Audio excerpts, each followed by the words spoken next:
এই গ্রামের পরিবেশ বা এই জায়গা দেখে কেমন লাগলো স্যার? হ্যাঁ, জায়গা অসাধারণ লেগেছে। অল ইন্ডিয়ার প্রেসিডেন্ট সেক্রেটারির কাছে শুনুন, ওনারা বললে আমি স্কুল করে দেবো। আর ওনারা কি বলবে ওনাদের থেকে শুনুন, আমি স্কুল করে দেবো, এটা ফাইনাল। প্রেসিডেন্ট সাহেব কি বলছেন?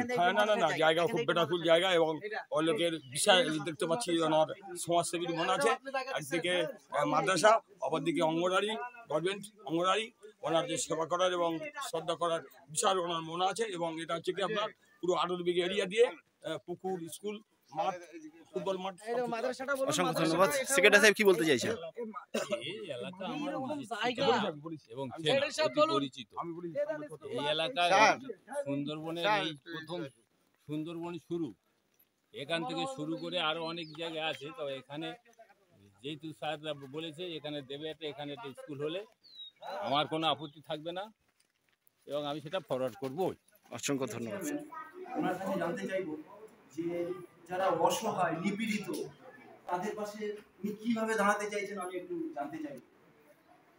ধন্যবাদ এসএম বাংলা নিউজের সম্মানিত সাংবাদিক সাহেব, আপনি একটা সুন্দর প্রশ্ন করেছেন আমাকে।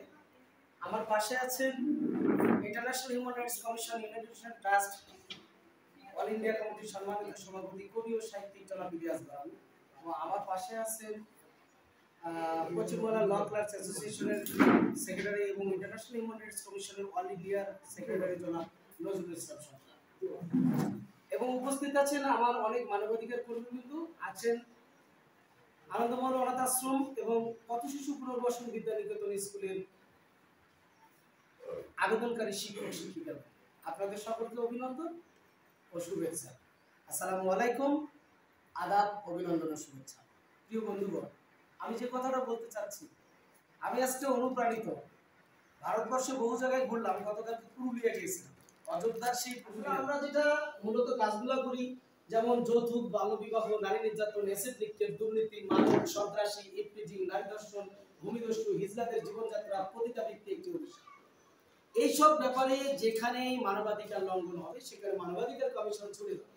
এখন বিষয়টা হলো যে আমরা সর্বপ্রথম উদ্যোগ নিয়েছি, আমাদের দেশের এখন অনেক সৎ সন্তান আছে যারা বাবা মাকে ভাত দেয়, অনেক সৎ সন্তান, ওদের মতন সৎ আর মানে পৃথিবীর বুকে খুঁজে পাওয়া। ওই বিয়ে করবে দেখবেন যে একটা কোনো সুন্দরী নেকা ষষ্ঠী কান্দন দিবি, ওরা এই বইয়ের কান্নাতে বাপাও ভুলে যায়। এই কারণে দেখবেন যে অনেক বাবা মা আজকে মানে নির্যাতিত, অবহেলিত। তাই চিন্তা করতেছি, আমি জানতে পারি আমার অল ইন্ডিয়া সেক্রেটারি প্রেসিডেন্ট বলে যে স্যার আমাদের এলাকায় একটা বৃদ্ধাশ্রম, ঠিক আছে করব। সর্বপ্রথম উনি 2024 সালের 19শে মার্চ ক্যালকাটা আলিপুরপুরে এই দুই ব্যক্তি প্রথম আমাকে বলে, স্যার আমাদের এলাকা সুন্দরবন এলাকা, সে এলাকায় জলোচ্ছ্বাস হয়, সে এলাকায় বন্যা বিধ্বস্ত হয়, মানুষের বাড়িঘর ভেসে যায়, তাহলে কি করা যেতে পারে স্যার তাদের জন্য? তাই বললাম তাহলে আমরা আশ্রয়ন প্রকল্প করি, তাদেরকে বাড়িঘর নির্মাণ করে দিই।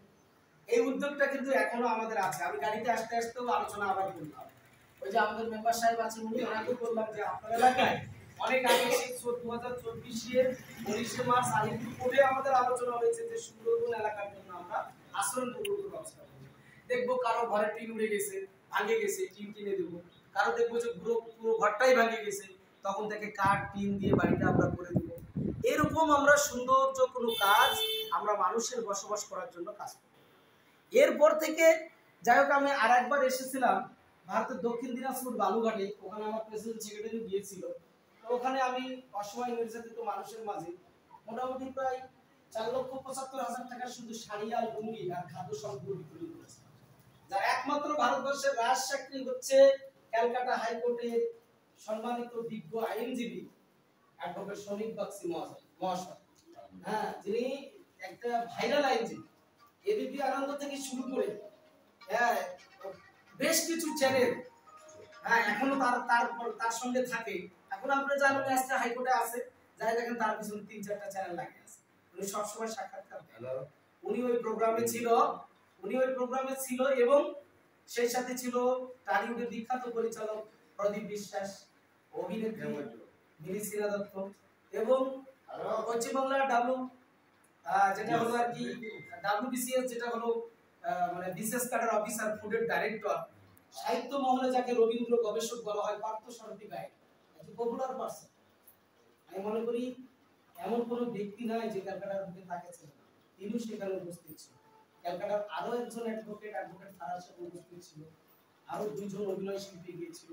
সেখানে আমি এত বড় প্রোগ্রাম করেছিলাম, সেই প্রোগ্রাম মানুষকে এইরকম ঠিক কুরবানি ঈদের একটু আগে, হ্যাঁ আমার প্রোগ্রামটা ছিল 6 জুন 2024 সালের জুন মাসের 6 তারিখে। তারপরে তো 18 জুনে যায় হয় ঈদ। আমি হিন্দু না, আমি বৌদ্ধ, আমি খ্রিস্টান, আমি মুসলমান, আমি ক্ষুদ্র নিগোষ্ঠী, গারো, হাজং, মণিপুরি, আমি কোন ভাষার হই না কেন, কোন ধর্মের হই না কেন, আমি সর্বপ্রথম মানুষ। কবি প্রবাদে বলেছে সবার উপরে মানুষ সত্য, তাহার উপরে নাই। আমরা সকলে মানুষ, আমরা একে অপরের পাশে থাকবো। আমি বাংলাদেশের মানুষ না, আমি বাংলাদেশের মানুষ না, ভুল কথা। বাংলাদেশের নাগরিকত্ব, আমি ভারতেরও না, আমি মহাভারতের মানুষ। এই আমি কাঁটাতারের বেড়া আমার ভালো লাগে না, আমি কাঁটাতার পছন্দ করি না। এটা যখন হলো মোগল সম্রাটের মহাভারত ছিল, আমি সেই জগতের মানুষ। আমি এর আগেও বলেছি আমি মহাভারতের মানুষ। আমি ভারতের মানুষ না, নাগরিকত্ব ওখানে হতে পারে। আপনার ভারত গভর্নমেন্টও তো আমার নাগরিকত্ব দিচ্ছে। আপনার ভারতে আমি এত কিছু করে দিচ্ছি, আমি নাগরিকত্ব পাবো না? আমার অধিকার আছে, আর আমার প্রতিষ্ঠান আছে, আমি নাগরিকত্ব পাবো, আমার রাইটস আছে, অধিকার আছে, আমি পাবো। আমাকে দিবে তো, বুঝছেন? তাহলে আমার বাংলাদেশি আমেরিকা, কানাডা, অস্ট্রেলিয়া যাচ্ছে না, ভারতীয় আমেরিকা, কানাডা, অস্ট্রেলিয়া যাচ্ছে না, ওই দেশের নাগরিকত্ব পাচ্ছে না, দুই দেশেই থাকতেছে। আমি তো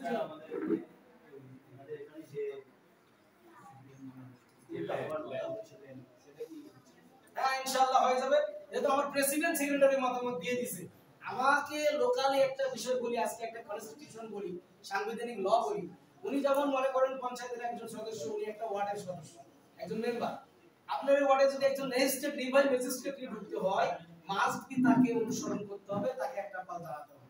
তার পিএইচডি হোক আর যাকে দেব, যে ম্যাজিস্ট্রেট স্যার আসতেছে, আপনি উপস্থিত থাকবেন, তারপর আমি যাব। উনি যদি বলে যে না এখন আমার এরিয়াতে আমার ওয়ার্ডে ডিস্টার্ব আছে, ম্যাজিস্ট্রেটকে 1 ঘন্টা পরে আসতে হবে, উনি হোল্ড হয়ে থাকবে, গাড়ি টানতে পারবে। তো সেরকম আমি দক্ষিণ এশিয়ার টোটাল 13টা কান্ট্রির দায়িত্বে আছি। আমি যে দেশে যাবো না কেন, সে দেশের সেন্ট্রাল কমিটি যেটা, কান্ট্রি কমিটি যেটা থাকবে, যেমন এটা অল ইন্ডিয়া কমিটি, প্রেসিডেন্ট সেক্রেটারিটা আমার নাম। তো প্রেসিডেন্ট সেক্রেটারি আপনার সাক্ষাৎকারে যতটুকু আমি জানলাম, তারা মতামত প্রকাশ করেছে, তাহলে আমার আর কোনো সমস্যা নেই। আশা করি আগামী দিনে আমাদের এই প্রতিষ্ঠান হয়ে যাবে, আশা করি হয়ে যাবে। আরো একজন প্রতিনিধি আমাকে দেখাইছে আলোকপুর চিল্ডি, ওখানে তার জায়গা, সেটাও দেখেছি, তার প্রেসিডেন্ট সেক্রেটারিরা ছিল, সেখানে দেখলাম, আশা করি সেটাও হয়ে যাবে। অসংখ্য ধন্যবাদ।